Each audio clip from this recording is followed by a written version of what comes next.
हमने एक chapter start कर दिया था that is about the train. Train बोले तो रेल।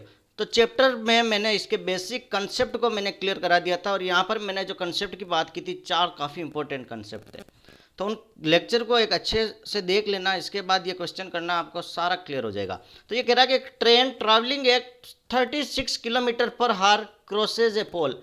पोल वाला मैंने आपको कंडीशन बताई थी, पोल हो या मेन हो, उसकी जो लेंथ होती है उसको कैलकुलेट नहीं करते। तो ट्रेन ट्रैवलिंग एट 36 किलोमीटर पर हार, तो स्पीड ऑफ ट्रेन दे दी, स्पीड ऑफ ट्रेन दे रखी, दैट इज द 36 किलोमीटर पर हार। क्लियर है। फिर कह रहा है कि ये पोल को क्रॉस करता है कितने सेकंड में, टाइम दे रखा है that is the 25 second. 25 second. How much time will it take to cross a bridge of 350 metre long. फिर कह रहा है कि पुल बना हुआ है, एक ब्रिज बना हुआ है, इसको कितने समय में ये क्रॉस करेगी। 350 मीटर लंबा पुल है, समझ रहे हो, 350 मीटर लंबा पुल है। तो सबसे पहले ये देखो किलोमीटर पर हार यूनिट चेक करनी है, ये सेकंड है, तो इसको अपने को क्या करना है, मीटर पर सेकंड में कन्वर्ट करना है। मैंने एक चीज़ बताई थी कि 5 डिवाइड बाई 18 से गुणा कर दो, मीटर पर सेकंड में कन्वर्ट हो जाएगा। और मीटर पर सेकंड को किलोमीटर पर हार में कन्वर्ट करना तो 18.5 से गुणा कर दो। देखो जिन्होंने अच्छे से फर्स्ट लेक्चर पढ़ा होगा तो उनके लिए चीज़ें आसान है। तो ये कह रहा है कि 10 मीटर पर सेकंड में 10 मीटर ये चल रही है ट्रेन, ठीक है, क्रॉस कर रही है। और ये कह रहा है कि 25 सेकंड लगे। समझना, अब ये जो फंडा है ना, इसको ध्यान से समझना। ये है हमारा पोल, ठीक है, ये है पोल, ये मान लिया मैंने पोल, और ये है हमारी ट्रेन। ध्यान से समझना, ये बहुत इंपॉर्टेंट फंडा है और यहाँ पर कंफ्यूजन होता है, बच्चों के मार्क्स कट जाते हैं, फिर बोलते हैं नंबर कैसे कट गए।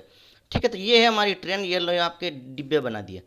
अब ये ट्रेन इस पोल को क्रॉस करेगी, इस पोल को यहाँ से क्रॉस करती हुई ये ट्रेन आगे की तरफ निकल जाएगी। ठीक है, क्रॉस करके, ध्यान से समझना, इस डिब्बे को ये, ठीक है, इस पोल को क्रॉस करते हुए आगे निकल गई। तो आपको 25 सेकंड लग गए। तो 25 सेकंड इस पोल को क्रॉस करने में लगे, या इस ट्रेन का पहला डब्बा जब एंटर हुआ और लास्ट डब्बा एंटर होकर निकला, तो इस ट्रेन की लंबाई के अकॉर्डिंग 25 सेकंड लगे। पोल तो आप खुद अगर निकलोगे तो 25 सेकंड ना लगे। अब ट्रेन का पहला डब्बा एंटर हुआ और लास्ट डिब्बा एंटर इससे निकलेगा, तो इसमें जो टाइम लगा वो है 25 सेकंड। ठीक है, क्लियर है। तो ये कह रहा है कि 10 मीटर पर सेकंड, एक सेकंड में 10 मीटर लग चल रहा है, एक सेकंड में 10 मीटर चल रहा है, तो कितना, 25 सेकंड है, मतलब एक सेकंड 10 मीटर पर सेकंड की इसकी ये रफ्तार आ गई, और ये टाइम अपने को दे रहा है दैट इज द 25 सेकंड। तो ट्रेन का खुद का टाइम कितना लग रहा है, 25 सेकंड किसी को क्रॉस करने में। क्लियर है कंडीशन। तो एक टाइम तो अपना क्या हो गया, that is the T1 25 second. कुछ भी ना होना तो भी ट्रेन को उसको क्रॉस करने में 25 सेकंड लग रहा है। अब ये कह रहा है कि मुझे क्रॉस करना है एक ब्रिज, एक पुल। ठीक है, क्या करना है, एक ब्रिज, एक पुल क्रॉस करना है। और पुल की इसने क्या दे रखी, लंबाई, दैट इज द 350 मीटर। ये है अपना ब्रिज, ठीक है, ये पुल, इसको अब क्रॉस करना है और इसकी लंबाई है that is the 350 metre. 350 metre पुल है। ठीक है, तो ट्रेन का फर्स्ट डिब्बा यहाँ पर आया, ठीक है, और ये क्रॉस करके निकला और लास्ट डिब्बा यहाँ से निकला, तो ट्रेन ये लास्ट में यहाँ पर निकल के आ गई। फर्स्ट डिब्बा एंटर हुआ और लास्ट डिब्बा ये लो ट्रेन का बाहर आ गया। क्लियर है, चीज़ें यही तो कह रही है, चीज़ें यही तो कहना चाह रही है, समझ में आया। फर्स्ट डिब्बा एंटर हुआ, लास्ट डिब्बा निकल गया।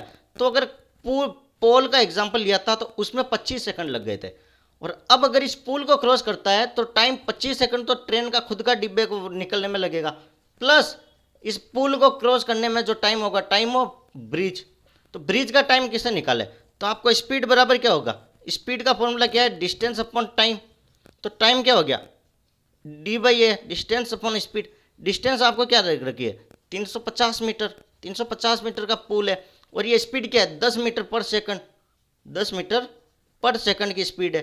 तो 10 को 350 से भाग दो तो आपके कितना आ गया, 35 सेकंड। तो पुल को क्रॉस करने में जो टाइम है पुल में लगेगा 35 सेकंड, प्लस 25 सेकंड ट्रेन का पहला डिब्बा एंटर होगा, लास्ट डिब्बा निकलेगा। तो 25 सेकंड खुद ट्रेन का है, 35 सेकंड इस पुल को क्रॉस करने में लग रहा है। तो टोटल टाइम आपको निकालना है, how much time will it take to cross a bridge. तो टोटल टाइम क्या हो गया, टोटल टाइम तो एक तो खंबे को क्रॉस किया, वैसे ही मतलब खुद का टाइम T1 जो खुद का ट्रेन का टाइम, प्लस T2 जो ब्रिज को क्रॉस करता है। तो T1 तो क्या है 25 सेकंड, T2 इस ब्रिज को क्रॉस कर रहा है दैट इज द 35 सेकंड। तो टोटल 30 20 50 10 60 सेकंड। ठीक है, पॉइंट क्लियर है? इससे आपको 60 सेकंड क्वेश्चन डायरेक्ट मिल गया कि 60 सेकंड लगेगा। अब बात करते हैं, that is the question number 2। Question number 2 कहता है कि 350 मीटर लंबी रेलगाड़ी 250 मीटर लंबे पुल को, मतलब कह रहा है कि रेलगाड़ी दे रखी है। देखो एक सारा सिंपल टाइम लगा कर मैं एक एक चीज़ को अच्छे से डिटेल से बता रहा हूँ। बाकी आप चाहो तो फटाफट करोगे, ये रेल बनाने की ज़रूरत नहीं है, डायरेक्ट फॉर्मूला अप्लाई कर देना। मैंने कंडीशन बताई थी, फॉर्मूला बताया था, फिर भी मैं इसको देखो 2-4 लेक्चर तक मैं इसको सिंपल बताऊंगा, फिर क्वेश्चन फटाफट कराऊंगा। कंसेप्चुअल क्लास है ये। तो कह रहा है 350 मीटर रेलगाड़ी है और अपना जो पुल है उसकी लंबाई है कितनी है, 250 मीटर। ये लो अपना पुल, ये जो पुल है इसकी लंबाई इसने बताई 250 मीटर। ये लो 250 मीटर, ठीक है। अब ये कह रहा है कि कितने टाइम में पार करती है, 20 सेकंड में पार कर लेती है। तो टाइम अपने को दिया है 20 सेकंड, 20 सेकंड। अब ये कह रहा है कि रेलगाड़ी की चाल किलोमीटर पर हार में ज्ञात करो। किलोमीटर पर हार ये याद रखना, कई बार क्वेश्चन आप सोल्व कर लेते हो वहीं छोड़ देते हो, लेकिन ये वैल्यू यूनिट का ध्यान रखना, सबसे मेन खेल यूनिट का ही है। क्लियर है? तो मैंने आपको क्या बताया था, चाल क्या होता है, दूरी बटा समय, डिस्टेंस अपॉन टाइम। और मैंने बताया था कि जब ट्रेन और पुल दिया होता है इनकी डिस्टेंस अगर एल मानता हूँ, इसको मानता हूं स्मॉल एल, रिकॉल करो तो दोनों की distance L plus L upon time लग जाएगा, ऐसे ही होगा। तो यहां पर क्या हो गया, दोनों की लंबाई देख लो, इसकी लंबाई है 350 मीटर, इसकी लंबाई है 250 मीटर, डिवाइड बाई कितना टाइम लग रहा, 20। क्लियर है? तो 350 और 250 को जोड़ता हूं तो ये होता है मेरा 700 डिवाइड बाई 20, ये कैंसल, ये बन गया देती तो 35। तो 35 लोग क्या करते हैं, 35 किलोमीटर प्रति घंटे, मीटर प्रति सेकंड, मीटर में थी ना यूनिट, तो मीटर प्रति सेकंड आंसर लिख के आ जाते हैं। और आपको एग्जामिनर जानबूझ के आपके मजे लेगा, एग्जामिनर जानबूझ के आपको ये चीज़ देगा और आप यही ब्लंडर करते हो, यही गलती करते हो और आपके नंबर नहीं आते। क्वेश्चन में बेचारे ने दिया किलोमीटर प्रति घंटा और आपको जो ऑप्शन होगा दोनों आंसर होंगे, 35 भी होगा, किलोमीटर प्रति घंटा की वैल्यू से जो आंसर होगा वो भी होगा। तो मैंने आपको एक चीज़ बताई थी कि किलोमीटर प्रति घंटा में कोई चीज़ दी हो, किलोमीटर प्रति घंटा, किलोमीटर प्रति हार, और इसको अगर मैं मीटर पर सेकंड में चेंज करना हो तो फॉर एग्जांपल एक्स दे रखा है, मीटर पर सेकंड में करना हो तो 5/18 से गुणा कर दो, ठीक है। तो मीटर पर सेकंड में हो जाएगा, first concept.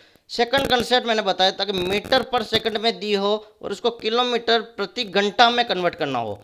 For example Y value दे रखी है तो वाई इंटू 18/5 से गुणा कर दो तो आपकी डायरेक्ट किलोमीटर प्रति घंटा में इसकी वैल्यू आ जाएगी। तो मीटर पर सेकंड में दे रखा है, इसको अपने को करना है किलोमीटर प्रति घंटा, मतलब सेकंड वाला कंडीशन। क्या करेंगे, 18/5 से गुणा, तो 35 इंटू 18/5, और जैसे 18/5 से गुणा किया आपने, क्या आ गया, दैट इज द किलोमीटर प्रति पर हार। क्लियर है? 5 से कट गया, 5 7 35 और 18 इंटू 7 कर लो, ठीक है। कैसे भी कर लो, 7 8 56 का 6, 5 7 एकम 7, 3 10 2 12, 18 7 126।